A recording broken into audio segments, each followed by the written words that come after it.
ಭಾಷಣದಲ್ಲಿ ಕೊನೆಯವರು ಆಗಬಾರ್ದು. ಹೊಟ್ಟೆ ಹಳ್ಳಿ ತಳಮಳ ಹೊಡಿತಾ ಇದೆ. ಆತ್ಮೀಯ ಬಂಧುಗಳೇ, ಬಹಳಷ್ಟು ಜನ ದೊಡ್ಡಬಿದರ್ಕಲ್ ಬಗ್ಗೆ ಮಾತನಾಡಿದ್ದಾರೆ, ಸಮಸ್ಯೆಗಳ ಬಗ್ಗೆ ಮಾತನಾಡಿದ್ದಾರೆ. ಅಧಿಕಾರಿಗಳು ಕೂಡ ಸಂಪೂರ್ಣ ಮಾಹಿತಿಯನ್ನು ಕೂಡ ಕೊಟ್ಟಿದ್ದಾರೆ. ಅದನ್ನು ಕಂಪ್ಲೀಟ್ ಮಾಡ್ತಕ್ಕಂಥದ್ದಕ್ಕೆ ಕೂಡ ಅಧಿಕಾರಿಗಳು ಎಲ್ಲವನ್ನ ಕೂಡ ನೋಟ್ ಮಾಡಿಕೊಂಡಿದ್ದಾರೆ. ದೊಡ್ಡಬಿದರ್ಕಲ್ ವಾರ್ಡ್ ಕಾರ್ಪೊರೇಷನ್ ಆಗೋಕ್ಕಿಂತ ಮುಂಚೆ ಪಂಚಾಯತಿ ಆಗಿತ್ತು. ಯಾವಾಗ 110 ಹಳ್ಳಿ ವ್ಯಾಪ್ತಿಗೆ ಬೃಹತ್ ಬೆಂಗಳೂರು ಮಹಾನಗರ ಪಾಲಿಕೆ ಸೇರಿ 9 ವರ್ಷ ಯಾವುದೇ ವಿಧವಾದ ಡೆವಲಪ್ಮೆಂಟ್ ಕೂಡ ಆಗಿರಲಿಲ್ಲ. ಯಾಕೆಂದರೆ ಕೆಲವರು ಹೇಳ್ತಾ ಇದ್ರು, ಮಹಿಳೆಯರು, ಶಾಸಕರು ನಮ್ಮ ರೋಡ್ ನೋಡಲಿಲ್ಲ, ನಮ್ಮ ರಸ್ತೆಗೆ ಬರಲಿಲ್ಲ,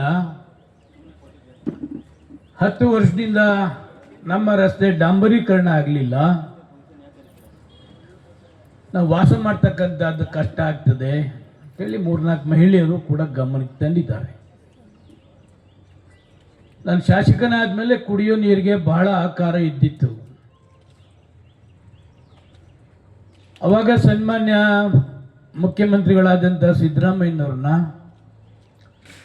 ನಾವು ಹೇರೋಳ್ಳಿಗೆ ಕರ್ಕೊಂಡು ಬಂದು ವಾಸ್ತವಾಂಶ ಹೇಳಿ ಈ 110 ಹಳ್ಳಿ ವ್ಯಾಪ್ತಿ ನಮ್ಮ ದೊಡ್ಡಬಿದರ್ಕಲ್ ವಾರ್ಡು ಕಂಪ್ಲೀಟ್ ಬರ್ತದೆ. ನಮ್ಮ ಕ್ಷೇತ್ರದಲ್ಲಿ ಸುಮಾರು 19 ಹಳ್ಳಿ ಬರ್ತದೆ. ಕುಡಿಯೋ ನೀರು ಇರಲಿಲ್ಲ, UGD ಇರಲಿಲ್ಲ. ಇವೆರಡನ್ನೂ ಕೂಡ ಮುಖ್ಯಮಂತ್ರಿಗಳಿಗೆ ಹೇಳಿ ಕಾವೇರಿ ನೀರನ್ನು ತರ್ತಕ್ಕಂಥ ಕಾವೇರಿ 5th ಸ್ಟೇಜ್ 2017ರಲ್ಲಿ ನಾವು ಪ್ರಾರಂಭವನ್ನು ಮಾಡಿದೋ. 2023ರಲ್ಲಿ ಅದರ ಲೋಕಾರ್ಪಣೆಯನ್ನು ಮಾಡಿದೋ. ಅದಾದ ನಂತರ UGDಯನ್ನು ಈ ಭಾಗದಲ್ಲಿ ದೊಡ್ಡಬಿದರ್ಕಲ್ ಸ್ಟಾರ್ಟ್ ಮಾಡಿದೋ.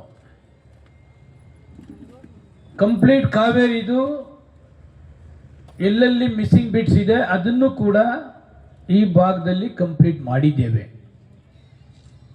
UGD ಕಂಪ್ಲೀಟ್ ಮಾಡ್ತಕ್ಕಂಥ ಅದಕ್ಕೆ ಕೆಲವು ಅಡಚಣೆಗಳು ಕೂಡ ಇತ್ತು. ಆ ಅಡಚಣೆಯನ್ನು ಕೂಡ ಹೋಗ್ಲಾಡಿಸಿ ಬಹುಶಃ ಈಗ 90-95% UGDನೂ ಕೂಡ ಕಂಪ್ಲೀಟ್ ಆಗಿದೆ. ಇನ್ನು ಮಿಕ್ಕಿದ ಎಲ್ಲೆಲ್ಲಿ ಬ್ಯಾಲೆನ್ಸ್ ಇದೆ ಅದನ್ನು ಕೂಡ UGDನ ಕಂಪ್ಲೀಟ್ ಮಾಡ್ತಕ್ಕಂಥದಕ್ಕೆ ಚಾಲನೆಯನ್ನು ಮಾಡಿದ್ದೇವೆ. ಇವೆರಡು ಕೂಡ ಆದಮೇಲೆ ಯಾವ UGD ಮತ್ತು ಕಾವೇರಿ ಕಂಪ್ಲೀಟ್ ಆಗಿದೆ, ಮೇಜರ್ ರಸ್ತೆಗಳಿಗೆ ಡಾಂಬರೀಕರಣ ಮಾಡ್ತಕ್ಕಂಥದಕ್ಕೆ ಚಾಲನೆಯನ್ನು ಮಾಡಿದ್ದೇವೆ. ಮೇಜರ್ ರೋಡ್ ಆದಮೇಲೆ ಕ್ರಾಸ್ ರೋಡ್ಗೂ ಕೂಡ ಡಾಂಬರೀಕರಣ ಮಾಡ್ತಕ್ಕಂಥದಕ್ಕೆ ಚಾಲನೆಯನ್ನು ಮಾಡಿದ್ದೇವೆ. ಇದು ದೊಡ್ಡ ಏರಿಯಾ, ಸುಮಾರು 6.5 ಲಕ್ಷ ಪಾಪ್ಯುಲೇಷನ್ ವೋಟರ್ಸ್ ಇರ್ತಕ್ಕಂಥ ಏರಿಯಾ. ಈ ದೊಡ್ಡಬಿದರ್ಕಲ್ ಒಂದೇ 1,15,000 ವೋಟರ್ಸ್ ಇರ್ತಕ್ಕಂಥ ಒಂದು ಏರಿಯಾ. ಕಂಪ್ಲೀಟ್ ಗ್ರಾಮೀಣ ಪ್ರದೇಶದಿಂದ ಕೂಡಿರ್ತಕ್ಕಂಥ ಇದು ದೊಡ್ಡಬಿದರ್ಕಲ್. ಅದನ್ನೆಲ್ಲ ಒಂದು ಲೆವೆಲ್ ತರ್ತಕ್ಕಂಥ ಪ್ರಾಮಾಣಿಕ ಪ್ರಯತ್ನವನ್ನು ಮಾಡಿದ್ದೇನೆ. ಕೆಲವರಿಗೆ ಇತ್ತೀಚೆಗೆ ಬಂದಂಥವ್ರಿಗೆ ಗೊತ್ತಿರಲ್ಲ ನಾವೇನು ಮಾಡಿದ್ದೇವೆ. 10 ವರ್ಷದ ಹಿಂದೆ ದೊಡ್ಡಬಿದರ್ಕಲ್ ವಾರ್ಡ್ ಹೆಂಗಿತ್ತು, ಇವಾಗ ಯಾವ ಮಟ್ಟಕ್ಕಿದೆ ಅಂತಕ್ಕಂಥದ್ದು ಇತ್ತೀಚೆಗೆ ಬಂದಂಥವ್ರಿಗೆ ಮಾಹಿತಿ ಇರೋದಿಲ್ಲ. ಯಾರ್ಯಾರು ಶಾಸಕರನ್ನ ಭೇಟಿ ಮಾಡಬೇಕು ಅಂತ ಹೇಳಿದ್ರು ಅವೆಲ್ಲ ಏರಿಯಾಕ್ಕೆ ಕೂಡ ನಾನು ಕೂಡ ಭೇಟಿ ಮಾಡ್ತೇನೆ. ದೊಡ್ಡಬಿದರ್ಕಲ್ ಹೆವಿ ಮಳೆ ಹೋದ್ರೆ ಭವಾನಿ ನಗರ ಕಂಪ್ಲೀಟ್ ಕೊಚ್ಕೊಂಡು ಹೋಗ್ತಕ್ಕಂಥ ಪರಿಸ್ಥಿತಿ ಇತ್ತು. ಸಪ್ತಗಿರಿ ನಗರ ಇರ್ಬೋದು, ಬೇರೆ ಬೇರೆ ಕಡೆ ಮಳೆ ಅನಾಹುತ ಆದರೆ ರೋಡು ಮನೆಗಳು ನೀರು ನುಗ್ತಕ್ಕಂಥದ್ದು ಪರಿಸ್ಥಿತಿ ಇತ್ತು. ಇವತ್ತು ಆ ಪರಿಸ್ಥಿತಿ ಇಲ್ಲ. ಇನ್ನು ಎಲ್ಲೆಲ್ಲಿ ರಾಜಕಾಲುವೆಗಳು ಪ್ರಾಬ್ಲಮ್ಸ್ ಇದೆ ಅದನ್ನ ಇವಾಗ ಸರ್ಕಾರ 232 ಕೋಟಿ ಕೊಟ್ಟಿದ್ದಾರೆ. ಆ 232 ಕೋಟಿಲಿ ಈಗ ಆಲ್ರೆಡಿ ಕೆಲಸ ಸ್ಟಾರ್ಟ್ ಮಾಡಿದ್ದಾರೆ. ಇನ್ನೊಂದು 2-3 ತಿಂಗಳಿನಲ್ಲಿ ಅದೆಲ್ಲ ಕೂಡ ಒಂದು ಲೆವೆಲ್ಗೆ ಬರ್ತದೆ. ಅದಕ್ಕೆ ನಮ್ಮ ಅಸಿಸ್ಟೆಂಟ್ ಎಕ್ಸಿಕ್ಯೂಟಿವ್ ಇಂಜಿನಿಯರ್ ಪರಮೇಶ್ವರ್ ಇದ್ದಾರೆ. ಅವರು ಕಾರ್ಪೊರೇಷನ್ಗೆ ನಮ್ಮ ಗ್ರೇಟರ್ ಬೆಂಗಳೂರಿಗೂ ಅವರೇ ಇದ್ದಾರೆ, ರಾಜಕಾಲುವೆಗೂ ಕೂಡ ಅವರೇ ಇದ್ದಾರೆ. ಹಿಂದೆ ಏನು ಪರಿಸ್ಥಿತಿ ಇತ್ತು, ಭವಾನಿ ನಗರಕ್ಕೆ ನಾನು ಬಂದಂಥ ಸಮಯದಲ್ಲಿ ಎಷ್ಟೇ ಮಳೆ ಹೋದ್ರೂ ಈಗ ಭವಾನಿ ನಗರ ಆ ಮಟ್ಟದಲ್ಲಿ ಇಲ್ಲ. UGD ಎಲ್ಲ ಪಿಟ್ಗುಂಡಿ ಹೊಡೆದು ಪ್ರಾಬ್ಲಮ್ಸ್ ಇತ್ತು. ಈಗ ಪಿಟ್ಗುಂಡಿ ನನ್ನ ಪ್ರಕಾರ ಇಲ್ಲ. ಕಾವೇರಿ ನೀರನ್ನ ಯಾಕೆ ತಗೊಳ್ಳೋದಿಲ್ಲ ಅಂತಂದ್ರೆ, ಕಾವೇರಿ ನೀರಿಗೆ ದುಡ್ಡು ಕಟ್ಟಬೇಕಾಗ್ತದೆ ಅಂತ ಹೇಳಿ ಎಲ್ಲೆಲ್ಲಿ ಬೋರ್ನ ವ್ಯವಸ್ಥೆ ಇದೆ ಅಷ್ಟು ಬೋರ್ನ ಕೂಡ ಈ ಕ್ಷೇತ್ರದಲ್ಲಿ ಈ ವಾರ್ಡ್ಗೆ ಹಾಕ್ಸಿದ್ದೇವೆ.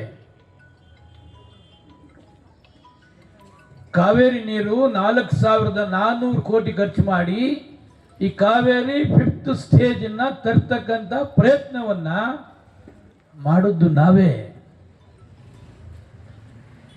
ಈಗ ಎಲ್ಲೆಲ್ಲಿ ಲೀಕೇಜ್ ಆಗ್ತದೆ, ಎಲ್ಲೆಲ್ಲಿ ಡ್ಯಾಮೇಜ್ ಆಗ್ತದೆ ಅದೆಲ್ಲವನ್ನ ಕೂಡ ರೆಡಿ ಮಾಡ್ತಾ ಇದ್ದಾರೆ. ಬಹುಶಃ ಇನ್ನೂ ಕೆಲವು ದಿವಸ ಆಗ್ತದೆ. ನೀರಿಗೆ ತೊಂದರೆ ಇಲ್ಲ. ಕಾವೇರಿದು ಏನು ನಮ್ಮ ಕಬಿನಿ ಇರ್ತದೆ, ಕಬಿನಿ ಕಂಪ್ಲೀಟ್ ತುಂಬಿದೆ.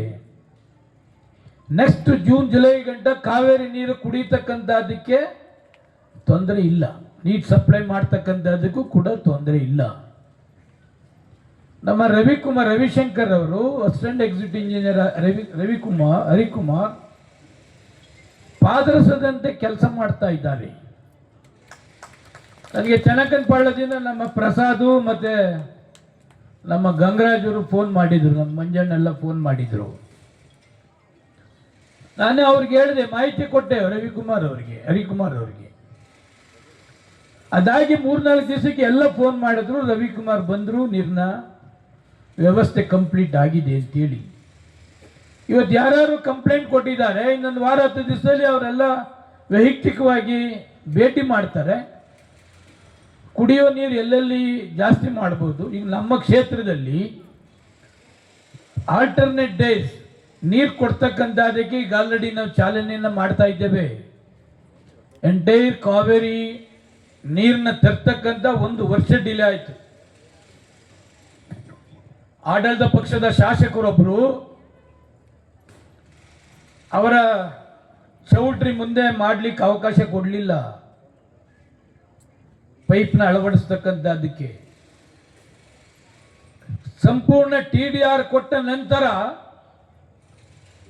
ಆ ಮಾಲೀಕರು ಆ ಪೈಪ್ ಲೈನ್ ಅಳವಡಿಸ್ತಕ್ಕಂಥದ್ದಕ್ಕೆ ಮಾಡಿದ್ರು.